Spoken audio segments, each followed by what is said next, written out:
शिवसेनेच्या नेत्या ज्योतिताई वाघमारे ह्या शिवसेनेच्या राज्यसभेच्या अधिकृत उमेदवार म्हणून जाहीर झालेल्या आहेत. आपल्यासोबत आहेत. ताई, कसं वाटतंय? सगळ्यात आधी तर तुमचं अभिनंदन. आणि बऱ्याच राजकीय घडामोडी घडत होत्या पडद्यामागे, पण तुमचं नाव समोर आलं.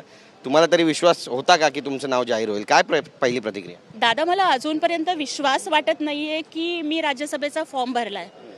कारण अगदी आज सकाळपर्यंत म्हणजे 11, 11:30, 12पर्यंत सुद्धा मला काहीच माहिती नव्हतं.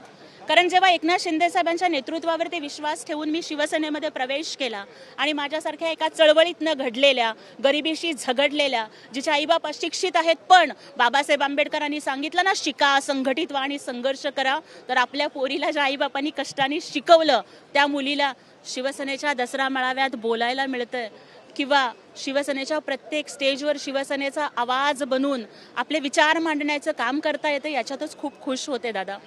राजकीय घडामोडी ज्या आपण बोलताय त्याच्याबद्दल मला काहीच कल्पना नाही, कारण खूप साधी, खूप गरीब बापाची पोरगी आहे. त्यामुळे मला खूप आनंद होतोय. आमचे नेते एकनाथ शिंदे साहेबांनी मला वाटतं की महिला दिनाच्या पार्श्वभूमीवरती सगळ्या लाडक्या बहिणींना दिलेली ही भेट आहे की महिलांचा सन्मान हा फक्त बोलून करायचा नसतो, तर महिलांचा राजकीय प्रवास हा आणखीन बळकट झाला पाहिजे, महिलांचं सक्षमीकरण झालं पाहिजे. यासाठीच त्यांनी मला वाटतं की महिला दिनाच्या पार्श्वभूमीवरती एका गरीब, दलित, मागासवर्गीय, उच्च शिक्षित महिलेला राज्यसभेवरती संधी दिली. याबद्दल मला त्यांचे मनापासून आभार मानायचे. नक्कीच ताई, तुमची पार्टी अगदी कोरी आहे, राजकीय तुम्हाला जास्त अनुभव नाही आहे, पण आता तुम्ही गल्लीपासून दिल्लीपर्यंतचा हा प्रवास करताय. ज्यावेळी नामांकन तुम्ही भरलं त्यावेळी भूतकाळात गेलात तुम्ही, काय आठवलं तुम्हाला? खूप काही आठवलं.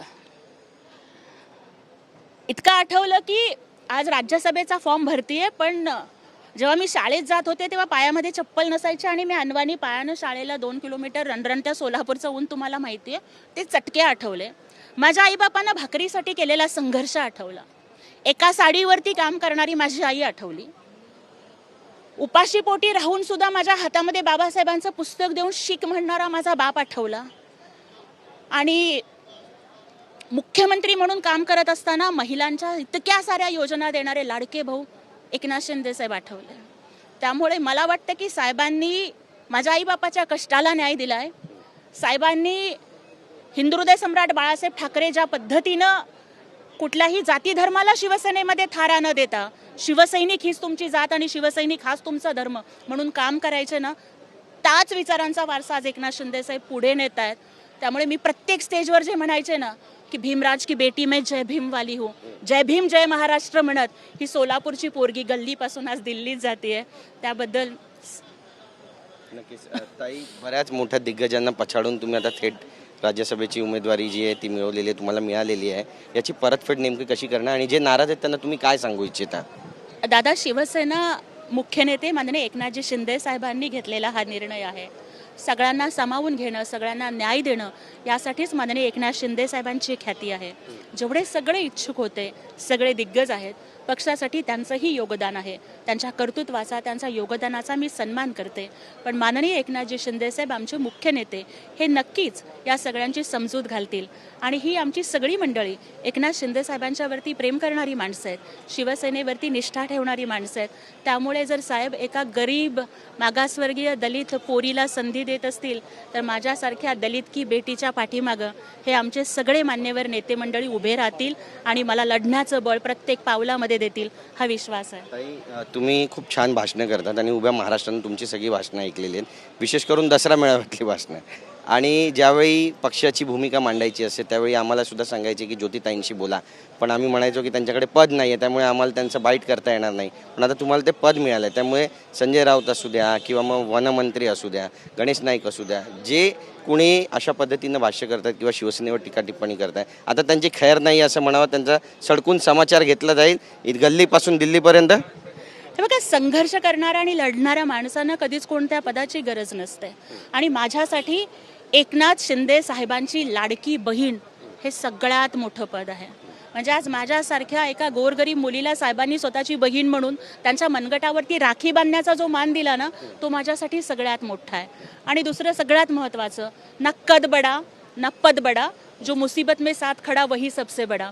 आणि आज आपण तर बघतोय की पहलगाममध्ये पर्यटक अडकू द्या किंवा दुबईमध्ये इराण आणि अमेरिकेच्या युद्धाच्या त्या सावटामध्ये अडकलेले पर्यटक असू द्यात, मुसीबत में साथ खडा एकनाथजी शिंदे साहेब आहेत, तारणहार आहेत, अनाथांचे नाथ आहेत, ते माझ्यासोबत आहेत. दादा, संघर्ष करत राहीन, कुठलाही प्रकारचा ॲटिट्यूड येणार नाही, माझे पाय जमिनीवरतीच राहतील. म्हणजे याच्यानंतर सुद्धा जसे माझे नेते एकनाथ शिंदे साहेब सांगायचे की मी CM असताना सुद्धा कॉमन मॅन आणि आता DCM असताना डेडिकेटेड टू कॉमन मॅन, मी सुद्धा कुठलंही पद माझ्या नावाच्या पाठीमागे लागलं, पुढं लागलं, काही झालं तरी एक कार्यकर्ता आणि प्रामाणिक शिवसैनिक म्हणून काम करत राहीन. राज्यसभेमध्ये तुम्ही जाताय, पण तिथे संजय राऊत यांची तुमची भेट होणार. जेव्हा पहिली भेट होईल, काय म्हणणार तुम्ही त्यांना? काय बोलायचं त्यांच्याशी आणि त्यांना मी काय म्हणणार? खरं तर आता तो विचार त्यांनी केला पाहिजे की आता ते काय म्हणतील. पण मी तुम्हाला या ठिकाणी आवर्जून सांगू शकते की बघा, आज राजकारणामध्ये कुणी आपल्या वडिलांसाठी, कुणी आपल्या मुलीसाठी, कुणी आपल्या मुलासाठी, कुणी आपल्या भावासाठी, कुणी आपल्या मैत्रिणीसाठी प्रयत्न करतं आहे. राज्यसभा हे मला वाटतं की ह्याला एक सेलिब्रिटी स्टेटस आहे. कुणी सोशलाइट्सना पाठवतं, कुणी फिल्म स्टार्सना पाठवतं, कुणी उद्योगपतींना पाठवतं. पण एकनाथजी शिंदे साहेबांचं वेगळेपण हेच आहे की त्यांनी आज जो एक सामाजिक न्यायाचा नवा अध्याय या ठिकाणी घालून दिला आहे. कुठला वारसा नाही, कुठली पार्श्वभूमी नाही, फक्त एक उच्च शिक्षित, गरीब, मागासवर्गीय, दलित, संघर्ष करणारी महिला. पण जर ती कष्ट करत असेल आणि ती जर प्रामाणिकपणे पक्षासाठी लढत असेल तर तुमचा नेता भाऊ म्हणून तुमच्या पाठीशी उभा आहे. हा न्याय माझ्या एकटीला नाही आहे, ही माझी उमेदवारी फक्त माझी नाही आहे, महाराष्ट्रातल्या 2.5 कोटी लाडक्या बहिणींची ही उमेदवारी आहे. गरिबीशी, संकटाशी पदर खोचून झगडणाऱ्या महाराष्ट्रातल्या प्रत्येक जिद्दी महिलेची ही उमेदवारी आहे. पोटाला चिमटे काढून जे आईबाप आपल्या पोरींना शिकवतायत ना, त्या आईबापांच्या कष्टाची ही उमेदवारी आहे. ही उमेदवारी जिजाऊच्या हातातल्या तलवारीची, सावित्रीमाईंच्या हातातल्या पाटीची, ही उमेदवारी बाबासाहेबांच्या हातातल्या पेनाची उमेदवारी आहे. आमच्याशी बातचीत केल्याबद्दल. तर आपण पाहतोय आपल्या भावना ज्या आहेत त्या या ठिकाणी मांडलेल्या आहेत. काहीशा इमोशनल सुद्धा झाल्या ज्योतिताई वाघमारे. आणि धक्का बसला, सुखात धक्का बसला असं सुद्धा म्हणतायत. जमिनीवरच राहणार, काम करत राहणार असे सुद्धा ग्वाही देत आहेत. नेमकं काय होईल पाहणं महत्त्वाचं ठरेल.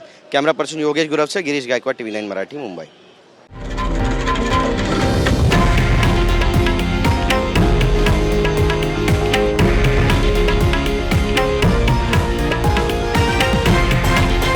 हे आहे देशातील नंबर 1 न्यूज नेटवर्क आणि आपण पाहत आहात TV9 मराठी, एकमेव.